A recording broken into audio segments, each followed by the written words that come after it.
ఇంటి ఇల్లాలు చెయ్యకూడని కొన్ని పనులు. ఇల్లుని చూసి ఇల్లాలిని చూడాలి అన్నారు మన పెద్దలు. ఈ సామెత ఊరికే అనలేదు. ఇంటిని పరిశుభ్రంగా ఉంచే చోట లక్ష్మీదేవి కొలువై ఉంటుంది. పరిహార శాస్త్రం ప్రకారం మహిళలు తమ రోజువారీ కార్యక్రమాలను ఓ క్రమ పద్ధతిలో చేస్తే ఆ ఇంట్లో ధనలక్ష్మి తాండవం చేస్తుంది.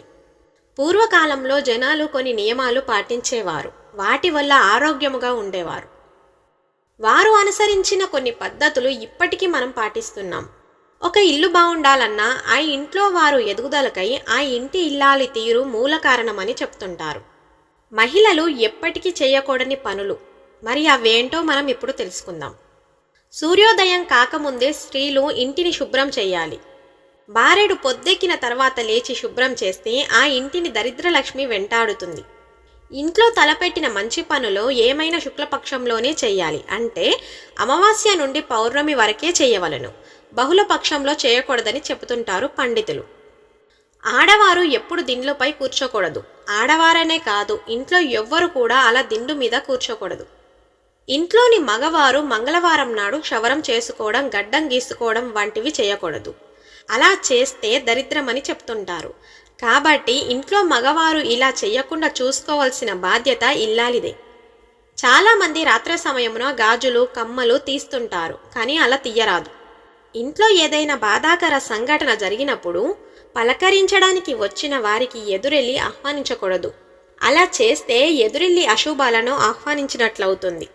అలాగే పలకరించి వెళ్ళిపోయేవారు వెళ్ళిపోయేటప్పుడు వెళ్ళొస్తామని చెప్పకూడదు. కొత్త బట్టలు ధరించే ముందు దానికి ఏదైనా ఒక మూల పసుపు రాయాలి. పసుపు క్రిమి సంహారిణి. ఆడవారు ఒక్కరు ధరించిన పూలను మరొకరు ఎప్పుడు ధరించరాదు. సువాసిని స్త్రీలు నలుపు రంగు వస్తువులను వాడటం కానీ, నలుపు రంగు బట్టలను కట్టుకోవడం కానీ ఎప్పటికీ చేయకూడదు. ఉప్పు, మిరపకాయలు, చింతపండు, ధాన్యాలు వంటి వాటిని ఎవరికైనా ఇచ్చేటప్పుడు చేతికి ఇవ్వకూడదు. కింద పెట్టి తీసుకోమని చెప్పాలి. అలాగే ప్రతిరోజు భోజనానికి ముందు కాకికి అన్నం పెట్టాలి. ఇలా చేయడం పితృదేవతలకు సంతృప్తిని ఇస్తుంది. అలాగే కాకికి భోజనానికి ముందు, కుక్కకు భోజన అనంతరం తర్వాత పెట్టాలి. టెంకాయ చిప్ప తాంబూలంగా ఇచ్చేవాళ్ళు 3 కన్నులు ఉండే భాగము తాము ఉంచుకొని మిగతా భాగము ఇతరులకు ఇవ్వవలెను. స్త్రీలు ఎప్పుడు జుట్టు విరబోసుకొని ఉండకూడదు. ఇది జ్యేష్ఠాదేవి స్వరూపము. ఇది ఇంటిలో మంగళ కార్యములకు విఘ్నం కలిగిస్తుంది. అలాగే శుక్రవారం నాడు గాని, జీతం వచ్చిన వెంటనే గాని ముందుగా ఒప్పుకొనండి. ఇలా చేయడం వలన సంపద వృద్ధి కలుగుతుందని చెప్తుంటారు. ఆడవాళ్ళు కాలిపై కాలు వేసుకొని కూర్చోవడం, కాలు ఆడిస్తూ కూర్చోవడం, ఒంటి కాలితో నిలబడడం, ఎక్కువగా ఊపుతుండడం వంటి పనులు చేయకూడదు. ఇవి దరిద్రహేతువులే కాక శరీరంలోని ఎముకలు బలహీనమై త్వరగా విరుగుటకు అవకాశము కలదు. ఎప్పుడైనా ఎవరికైనా ఏమైనా ఇచ్చేటప్పుడు కుడి చేతితో ఇవ్వాలి, ఎడమ చేతు ఉపయోగించకూడదు. సుమంగలి స్త్రీలు రాత్రివేళందు అలిగి ఆహారం తినకుండా నిద్రించకూడదు. స్త్రీలు బహిష్ట సమయంలో పూలు తలలో ధరించరాదు. అట్టి సమయంలో ఎవరైనా ఇవ్వటానికి ప్రయత్నించినా, పూలు అమ్మేవారు వచ్చి ఇవ్వబోయినా వద్దు అని అనకుండా రేపు తీసుకుంటాను అని చెప్పాలి.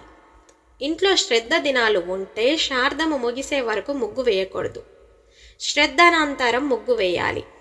ఇంటి ఇల్లాలి నోటి నుండి ఎప్పుడు కూడా పీణ, దరిద్రం, శని, పీనుగా, కష్టం అనే పదాలు వినిపించకూడదు.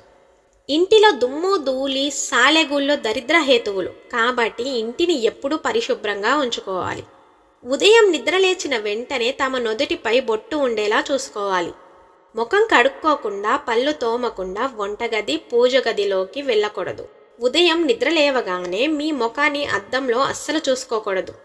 మహిళలు ఎప్పుడు కోపం, చిరాకుతో ఉండే ఇంట్లో అస్సలు సంతోషమే ఉండదు. అందుకే చీటికి మాటికి చిరాకు పడకుండా సహనంతో వ్యవహరించాలి. ఇలాంటి కొన్ని చిన్న చిన్న చిట్కాలు పాటిస్తే మీ ఇల్లు లక్ష్మీ నివాసంగా మారడమే కాదు, ఎల్లప్పుడూ సుఖ సంతోషాలతో వెలిగిపోతుంది. ఈ వీడియో మీకు నచ్చినట్లయితే ఒక చిన్న లైక్ చేయండి. శ్రీ మాత్రే నమః అని కామెంట్ చేయండి.